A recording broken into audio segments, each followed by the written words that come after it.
Welcome to an extraordinary dialogue across history. The great Persian emperor Cyrus the Great and his Macedonian conqueror Alexander the Great have been resurrected for a friendly but fierce debate. Today, they'll discuss leadership and governance, from empires to ethics. Let's begin. Hail, Alexander! Your fame is known even in Pasargadae. I founded the Achaemenid Empire around 550 BC, expanding across West and Central Asia to create what was then the largest empire in history. I brought together Median, Lydian, Babylonian states under one roof. Greetings, Cyrus. True, your empire was vast. The Greeks called you Cyrus the Elder. But by the age of 30, I'd built one of the largest empires in history, stretching from Greece to India. I was undefeated in battle and hailed as one of history's greatest commanders. We each led great realms, but our approaches differed. Alexander's empire was indeed enormous, but as a student of history, Cyrus began earlier and created the foundation. Let's hear their governance philosophies. Empire is not just land, it's laws and justice. I established a system of satraps, local governors, under a strong central administration. Each satrapy paid tribute, but the satraps were charged to govern for the profit of both rulers and subjects. I wanted stability and prosperity for all under my rule.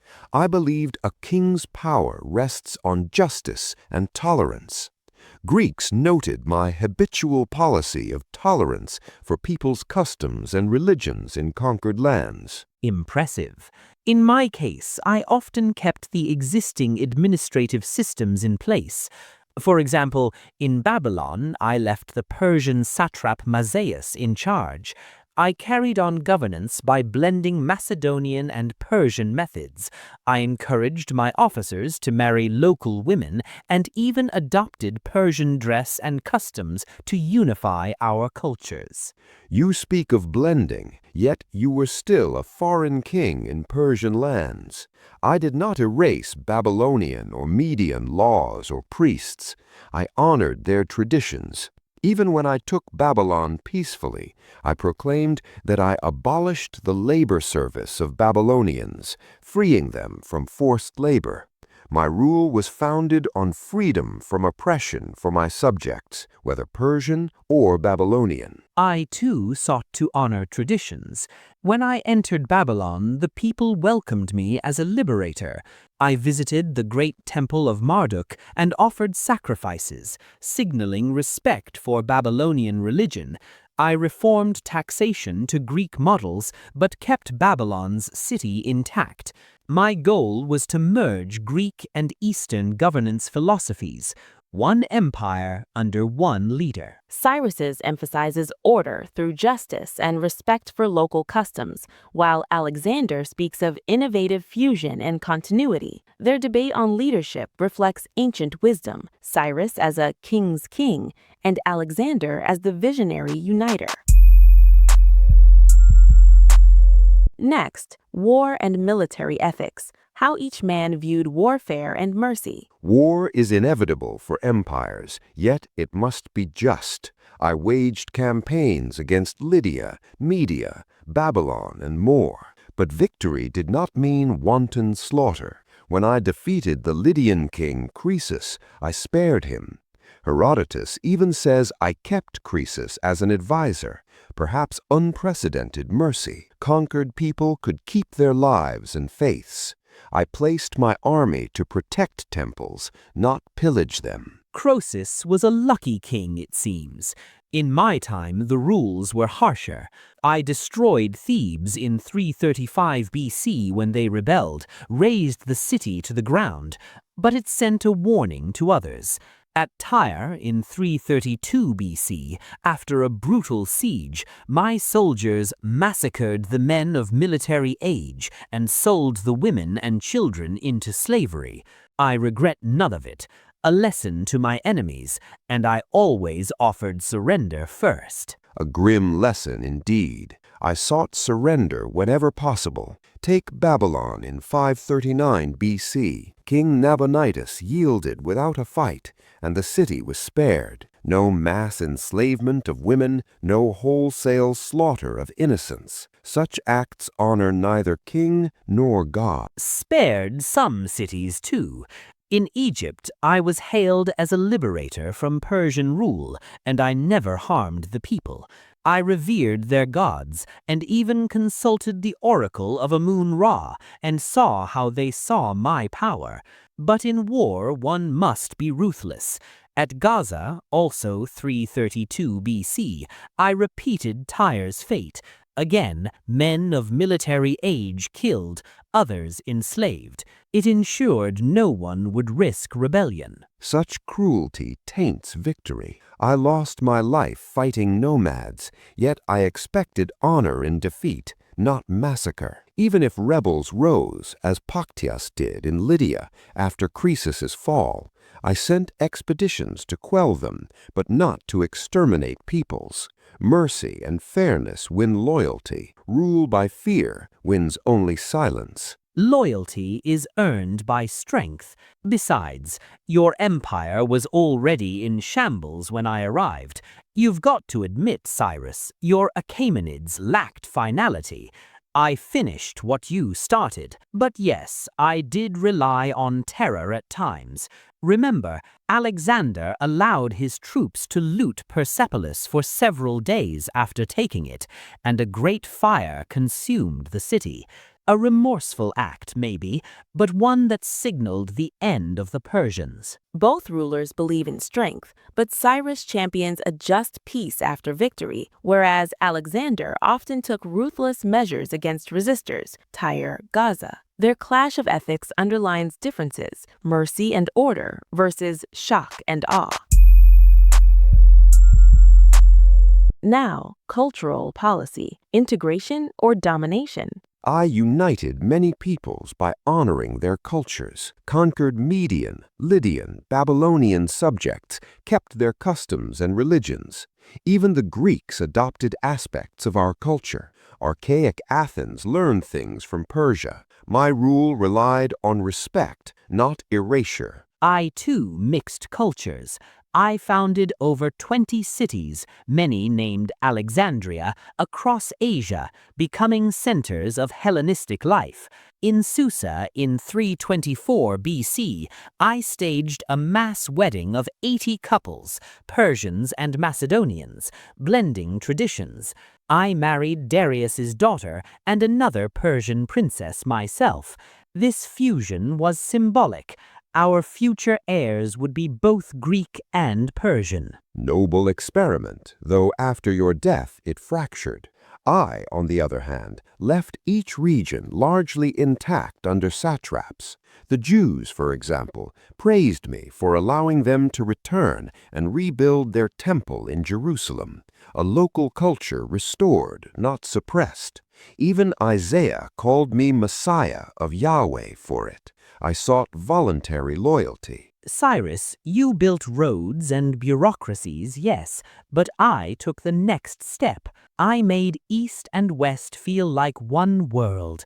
Greek language and ideas spread far into Asia. I encouraged local elites to learn Macedonian ways. Still, I respected religion and law.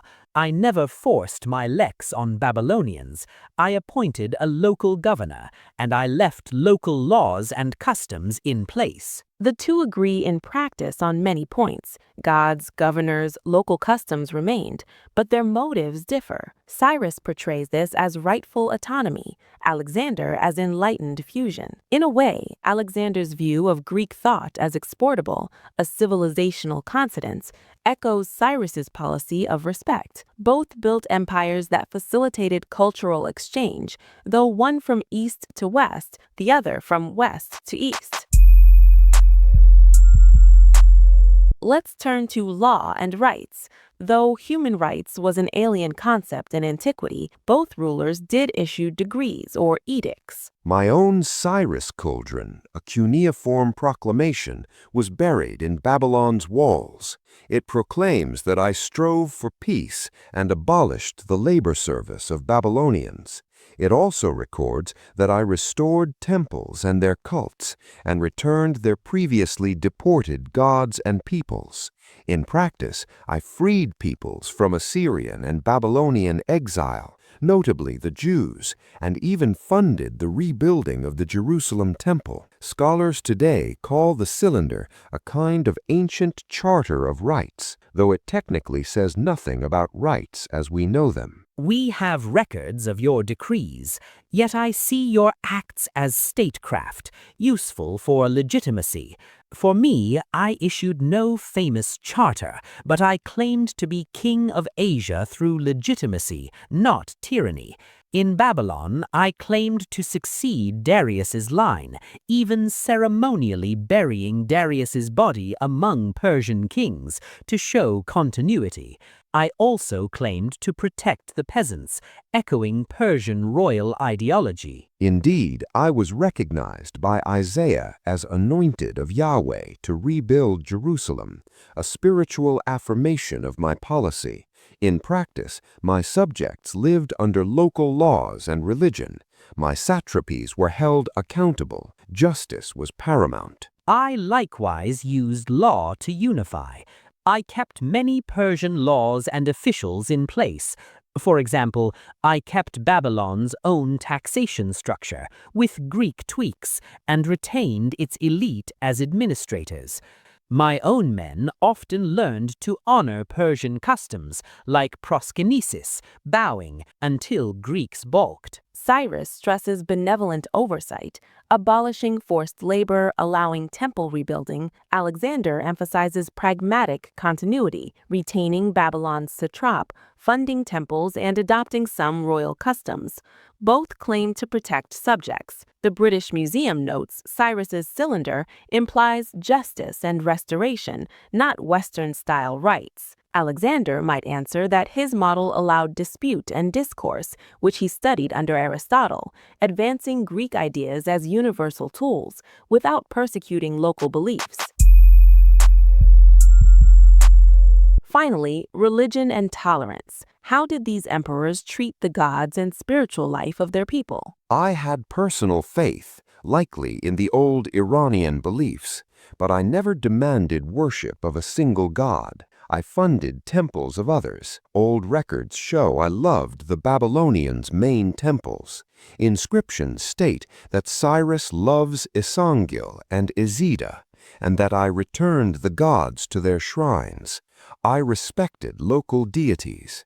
Zoroastrianism's prophet may have been contemporary, but I let all practice freely. I, too, was famously inclusive. When I reached Egypt, I was hailed as pharaoh and regarded as a liberator. I participated in Egyptian rites at Memphis and consulted the oracle of Ammon at Siwa, legitimizing me as son of Zeus Ammon. I built a chapel for the sacred barge of Amun-Ra at Luxor. Throughout my empire, I supported Persian and Egyptian priests and sponsored temples for their gods. You honored Egyptian gods, true. Likewise, I cherished the Babylonian Marduk. He is the one who looked around for a champion and chose me to restore his temple. I rebuilt the wall of Babylon under his watch. Yet I never forbade Persians to worship Ahura Mazda or Turks their gods. Exactly. I never forced people to abandon their faith either. My approach was to blend, not impose. Local religions could flourish. In Babylonia, I offered sacrifices to Marduk, the god of Babylon, and in Egypt to Osiris and Ptah. In fact, Greeks also integrated into the culture and traditions of those they conquered. I even wore Persian dress occasionally and introduced the Persian custom of proskynesis, though that gave Greeks the idea I'd gone godly. Both men clearly valued religion in rule. Cyrus's record shows active support for local cults and freedom. Alexander, likewise, tolerant of local religions and customs. Each linked himself to native traditions. Cyrus as the Marduk's chosen king, Alexander as a returned pharaoh and son of Zeus Ammon. In the end, I sought to be a servant of the gods of all my lands. And I aimed to be seen as a divine protector to them all. Thank you both. This debate has revealed deep contrasts and surprising common ground. Despite centuries apart, Cyrus and Alexander understood that great leadership combines strength with respect, whether for peoples or gods. We hope you've enjoyed this journey through history. Until next time on Historic Voices, fare thee well.